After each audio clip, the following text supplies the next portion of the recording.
وسهلا فيكم فيديو جديد ووصفة جديدة معي أنا شيف فريد. اليوم وصفتنا فينا نسميها السهل الممتنع.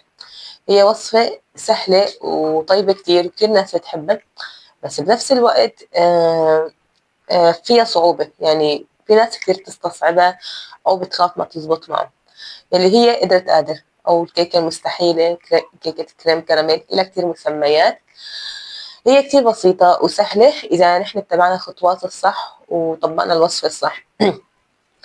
فلهيك أنا اليوم رح أعلمكم كيكة قدرة قادر على طريقتي أنا الخاصة يلي بعملها صار لي سنين وأيام ما ببدلها. هي طبعا في إلها كتير طرق، يعني في لها كتير طرق، في لها كتير وصفات، بس انا بحب هاي الوصفه، وان شاء الله بالفيديوهات القادمه راح اقدم لكم واعمل لكم كمان وصفات التانية لقدرة قادر. بس هلا حبيت اعمل لكم وصفتي انا الخاصه لانه عن جد كتير سهله وطيبه ونسبه نجاحها مضمونه 100%.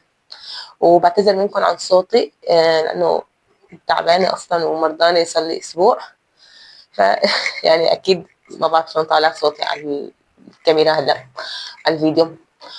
هلا خلينا نبلش سوا وصفة اليوم ونشوف مع بعضنا مكونات كيكة كريم كراميل. بلزمنا حليب، كريمة سائلة، كريم كراميل جاهز، كاكاو، سكر، حليب، طحين، نشا، زيت، فانيليا، بيكنج باودر، وبيض. هلا لعمل الكاسات انا بس استعمل هدول ظروف الكريم كراميل الجاهز، ما راح كتير يعني يفرق عن طعمة الكاسترد اللي راح نعمله نحن، يعني بنعمله انه بالعادة بيض وحليب وهيك، لا ما راح تفرق طعمه، وبنفس الوقت بيكون طريقته كتير سهلة.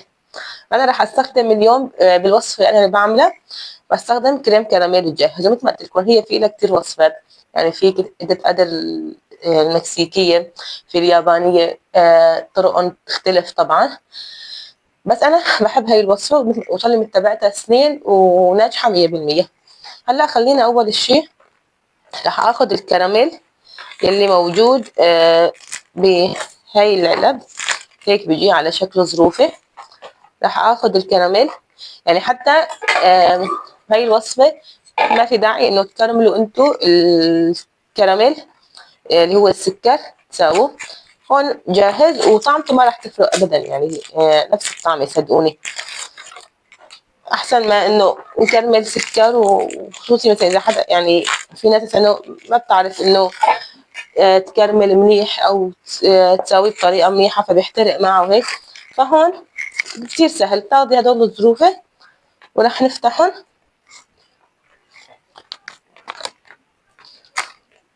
ورح نوزعهم بالقالب اللي رح نعمل فيه الكيكه، وزعهم هيك بهالشكل.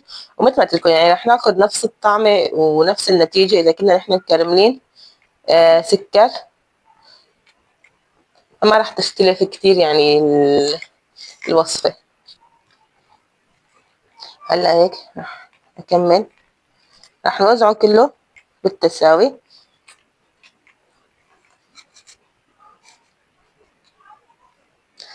الكيكة قدرة قادر كتير طيبة وبتختلف عن أي كيكة تانية، يعني طعمها عن جد طيب ومميز إذا كانت مشتغلة صح. وهلا بهاي الطريقة اللي أنا بعمله بهالوصفة راح تشوفوا قد ايه طيبة وقد ايه سهلة، وتقولوا يا ريتنا يعني عاملينها من زمان. عن جد على قد ما راح يكون شغلة سهل وما بده تعقيد وطيبة، يعني خصوصي لستات البيوت اللي ما عندهم مرق انه يقوموا يعملوا وصفات معقدة وبدها شغل وهيك، هاي الوصفة هي إلكن، رح يحبوها الأولاد كتير ومناسبة للضيوف.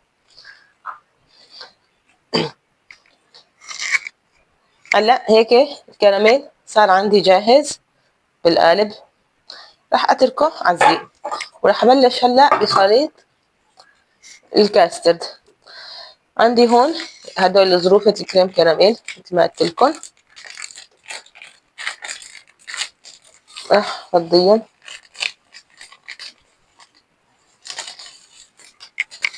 كمان لما نكون لابسين أسود راح يصير لون ثيابنا باللون اللي عم نشتغل فيه، عبوا طحين ونشا وكل شي عادي. هذا ضريبة الشيف. هون انا عندي 3 ظروفة مستخدمة، رح فضيهم كلهم.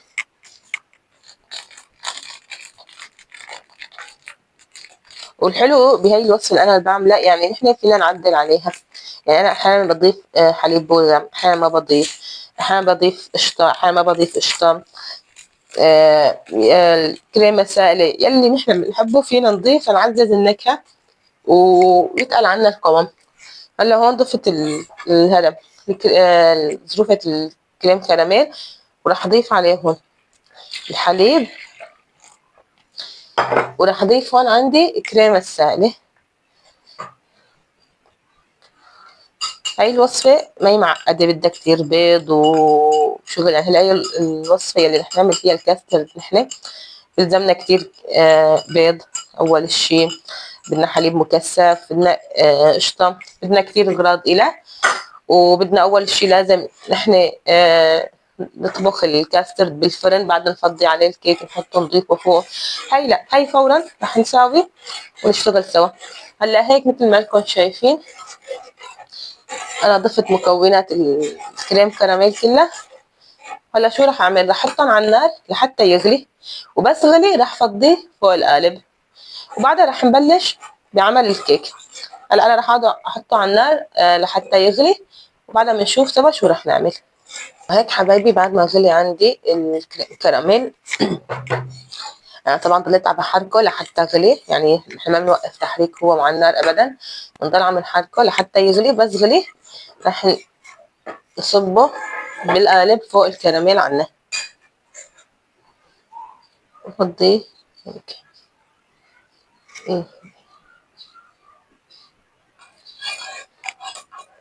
هاي فضيت الكمية كلها. هلا شو رح نساوي؟ رح اتركه لحتى يجمد. يعني عندي هون سطحه اذا دقرته يعني يكون انه مكون طبقة هيك صلبة، يعني ما عاد انه سائل. فهمتوا علي كيف؟ يعني لحتى تجمد عندي وقتها رح احط عليه خليط الكيك. هو اصلا يعني رح يجمد بسرعة، ما رح يطول. قبل ما انا اكون جهزت خليط الكيك بيكون عندي هون الكريم كراميل جمد. فراح اتركه هيك على الزيت، وراح بلش بالكيك، خليط الكيك. هلا عندي بيض، راح اضيف البيض اول شي، وراح اضيف عليه السكر. هلا اهم خطوه عندي بعد وقت اخفق البيض والسكر مع بعضهم، انه لازم اخفقهم كتير منيح لحتى يصير عندي خليط البيض والسكر يصير مثل رغوه بيضة وينفش. هاي الخطوه كتير ضروريه لنجاح خليط الكيك. هلا رح نخفق البيض والسكر سوا لحتى مثل ما قلت لكم يصيروا عندي مثل رغوه البيضة. بس اخفقهم رح تشوفوا كيف. هلا هون بعد ما خفقت البيض والسكر مثل ما قلت لكم رح نخفقهم لحتى يصيروا يتضاعف حجمهم ويصيروا هيك مثل رغوه بيضة. ولما نحن نرفع هيك بالمضرب الخيط الخيط هذا اللي عم بينزل عندي اول شيء بيتشكل على السطح وبعدها بيختفي. يعني بيعطيني كاني هو قوام سميك. تمام. هلا بهالوقت رح ضيف الحليب، ورح ضيف الزيت كمان. وانا كمان لما خفقت البيض والسكر نسيت اقول لكم انه انا ضفت عليهم الفانيليا كمان. وهلا الحليب والزيت، طبعا الحليب لازم يكون درجه حراره الغرفه، والبيض كمان كان عندي درجه حراره الغرفه. كمان رح نخفقهم هيك مع بعضهم ضربتين، بعدها رح ضيف عليهم كل المواد الجافه.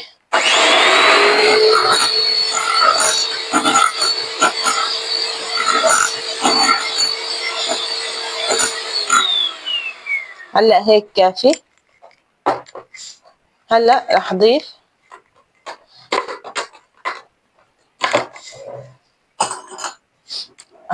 ضيف عندي المواد الجافه. هي اول شي الكاكاو، بيكنج باودر، النشا. طبعا كلهم لازم اول شي نخلط، كتير ضروري. وهلا كمان رح ضيف عندي الطحين. ضفت عندي الطحين بالمنخل وراح انخله فوق بقية الخليط.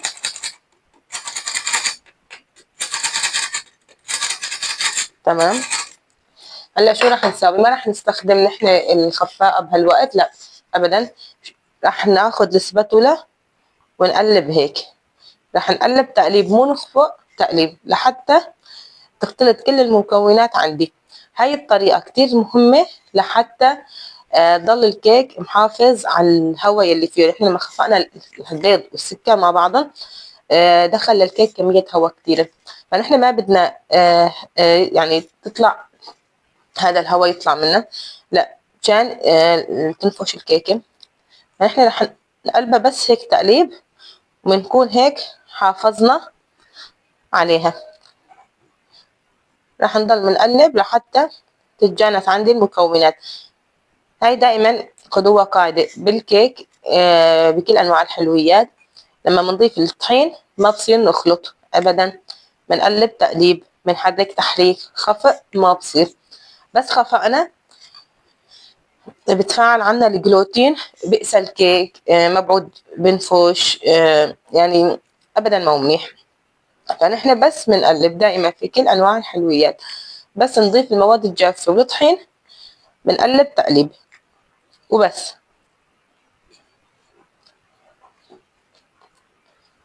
هلا هون عنا صار هيك خليط الكيك مثل ما انكم شايفين جاهز، وهون عندي خليط الكاسترد كمان جاهز وجمد سطحه.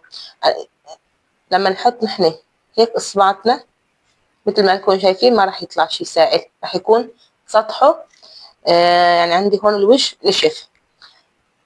بهالوقت راح اضيف عليه الكيك.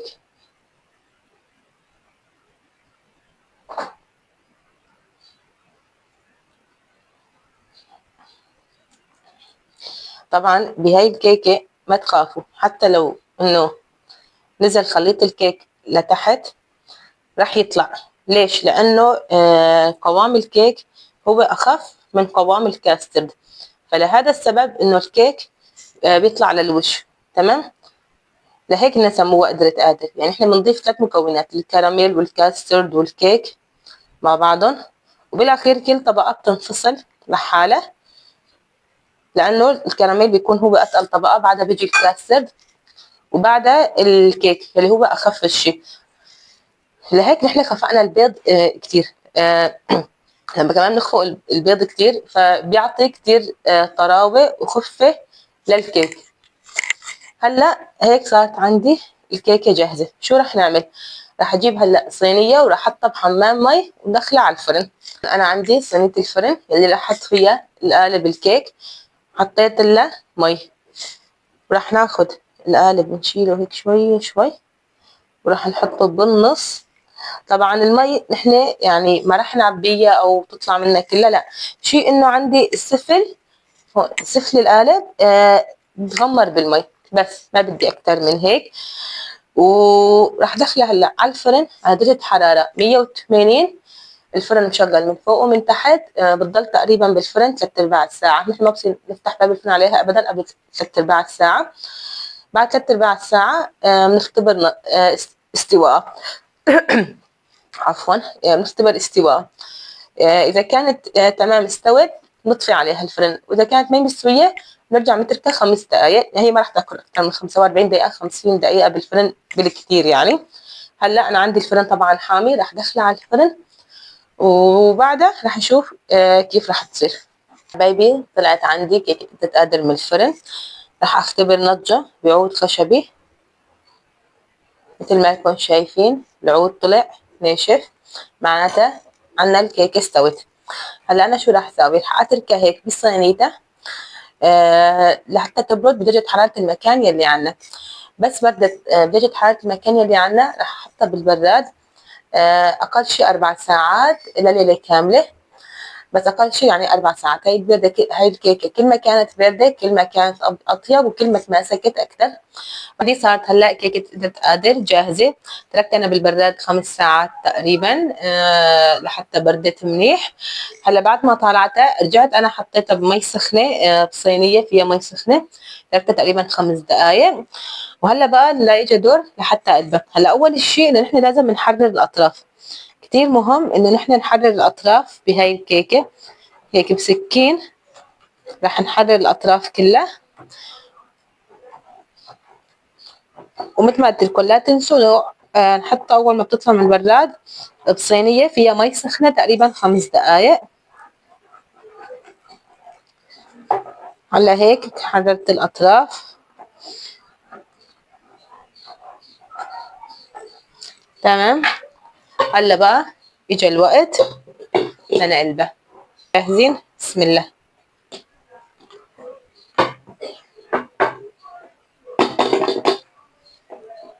خلينا نرفع هيك نغطى سوا. يا سلام، شايفين؟ يا سلام. وهلا هيك مثل شايفين عنا منظرها بشهي. شايفين ما أحلاها؟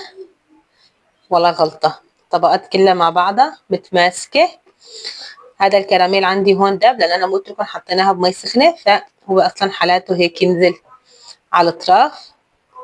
هلا إجا الوقت اللي راح ندوق فيه. شايفين كيف بكل سهولة عم تنقص.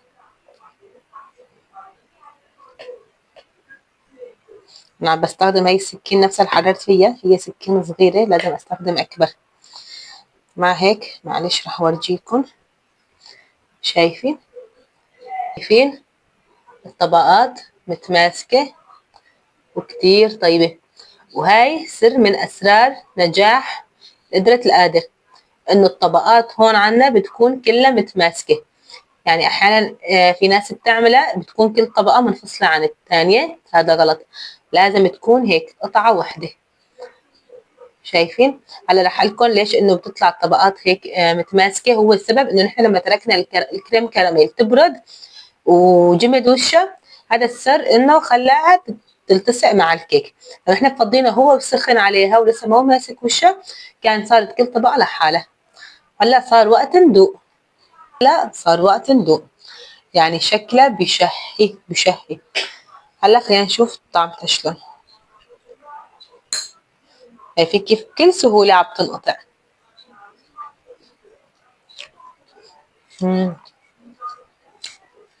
كتير طيبة، كتير كتير كتير كتير، وخفيفة، وحلاها كتير معتدل.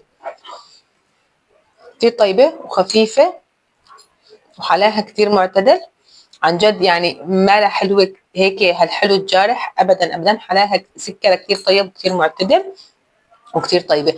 وطبقة هي الكاسترد هيك بتذكركم أيام زمان لما كانوا أمهاتنا يعملون الكريم كراميل بالبيت.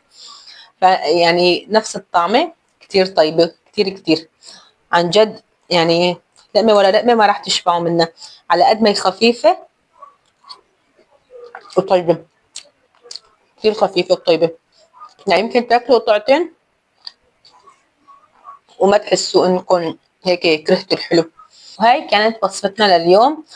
إذا عجبكم الفيديو وعجبتكم الوصفة لا تنسوا تشتركوا بالقناة وتفعلوا زر الجرس ليصلكم كل جديد. ولا تنسوا لايك على الفيديو وكومنت لحتى تدعموني ويوصل الفيديو لأكبر عدد ممكن. نشوفكم بوصفة جديدة وفيديو جديد. سلام.